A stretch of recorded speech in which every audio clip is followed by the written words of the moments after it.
बाबा साहब भीमराव अंबेडकर जी रात रात जागा करते थे। क्यों? क्योंकि उनका समाज सोया हुआ था। आज भी कुछ लोग हैं जो सोए हुए हैं। अगर ये लोग एकजुट हो जाएं, किसकी मजाल जो छेड़े दिलेर को गर्दिश में घेर लेते हैं गीदड़ भी शेर। तो अगर एकजुट हो जाएं तो बहुजन हमारे शेर हैं। किसी ने लिखा था कि बहुजन शेरनी की नस्ल कभी सियार नहीं पैदा करती और बहुजन की माँ कभी गद्दार नहीं पैदा। तो हमारे बहुजन भाई शेर हैं और शेर तो अच्छों का शिकार कर लेता है। तो आरक्षण खत्म करने वाले लोग। अमित शाह का बेटा, अमित शाह राजनीति में है तो उसका बेटा राजनीति में आएगा, वो बीसीसीआई का चेयरमैन बनेगा।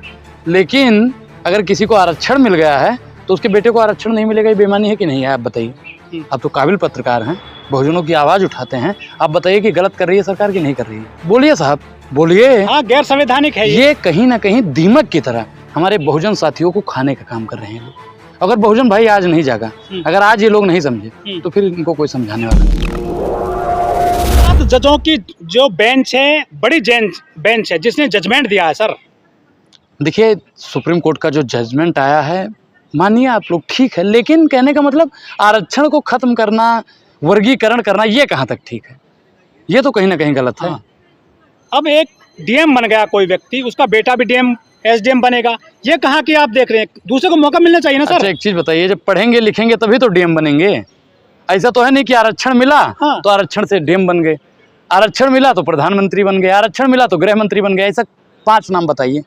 लेकिन हाँ, अगर आप गृह मंत्री हैं तो आपका बेटा जरूर बीसीसीआई का चेयरमैन, रक्षा मंत्री का बेटा। अगर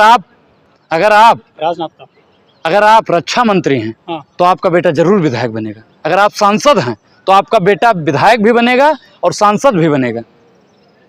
लेकिन कहने का मतलब ये है, आप कहना चाहते हैं कि डीएम है तो डीएम का बेटा जब पढ़ेगा तभी ना डीएम बनेगा। उसमें तो वो है नहीं भैया, राजतंत्र तो है नहीं कि बाप के बाद में बेटा, बेटे के बाद में उसका बेटा, बेटे के बाद में उसका बेटा, बेटे के। ये कहाँ का लॉजिक ला रहे हो भाई? कहाँ से लाते हो आप लोग ऐसा?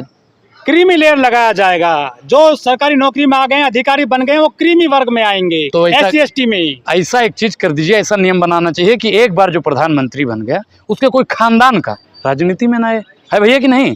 आप ऐसा बना दीजिए कि मोदी जी बन गए हैं, अमित शाह बन गया, अब उसका बेटा राजनीति में क्यों आ गया? राजनाथ बन गया, उसका बेटा क्यों आ गया? आप बताइए कि पीयूष गोयल का पापा राजनीति में है कि नहीं है? उसकी तो बिटिया भी IAS हो गई सर। अब बताइए, वो लोग राजनीति में आएंगे तो ठीक है, वो लोग राजनीति में आए तो ठीक है, मतलब पुतो भीट मतलब भद्रो मीठ, उनका सब कुछ चलेगा। लेकिन अगर डीएम का लड़का कोई डीएम बन जाता है तो ये भाजपाइयों को रास नहीं आ रहा है। समझना चाहिए लोगों को। ऐसी खबरें आ रही हैं सर कि जो SC ST में जातियां हैं, चमार, जाटव, महार, मीणा, ये ज्यादा मजा ले गई हैं आरक्षण का, यही आगे पहुंचे हैं केवल। बाकी जातियां पीछे रह गई हैं, जैसे कि वाल्मीकि, सफाई कर्मी, मूसर, और जो वो मुर्मू जातियां हैं आदिवासी में, वो पीछे रह गई हैं। देखिए, सबको आना चाहिए, सबको आगे लाए, सरकार आगे लाए, लेकिन जो आगे हैं उनको पीछे तो ना ढकेलिए कम से कम। अगर एक चीज बताइए कि आरक्षण, जैसे मान लीजिए आपको आरक्षण मिला है, ठीक, आप मान लीजिए डीएम है, और आपके बाद में तो आपका लड़का डीएम नहीं बनेगा ना। जब वो पढ़ेगा तभी ना डीएम बनेगा।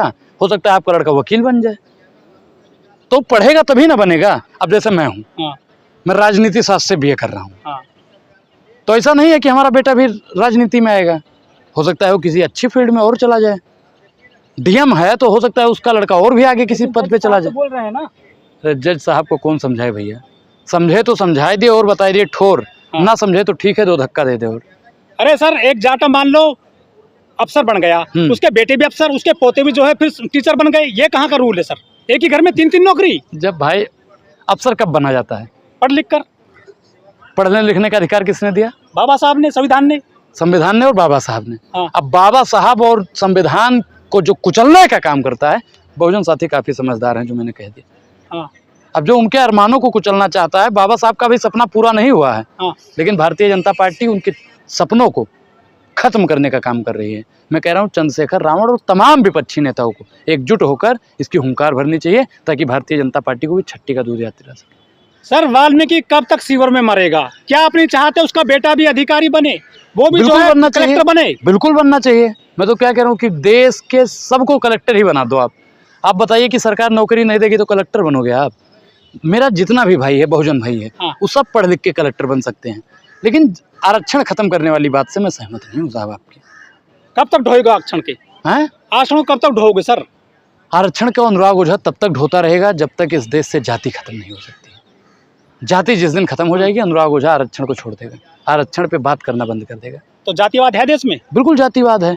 आज भी बताइए, आपको याद होगा परवेज शुक्ला, हाँ, मध्य प्रदेश, मुन्ना शुक्ला, हाँ, मध्य प्रदेश। हाँ, आप बताइए कि उसने एक आदिवासी के पास में क्या किया था, उसके मुंह पर पेशाब करने का काम किया था। क्यों? क्योंकि वो आदिवासी था। अभी आपने जल्दी की एक घटना देखी होगी कि लोटा जिसमें पानी पीते हैं, बांधा, हाँ, छूने पर उसको मार दिया जाता है। ये कहाँ का भाई जातिवाद है या नहीं है?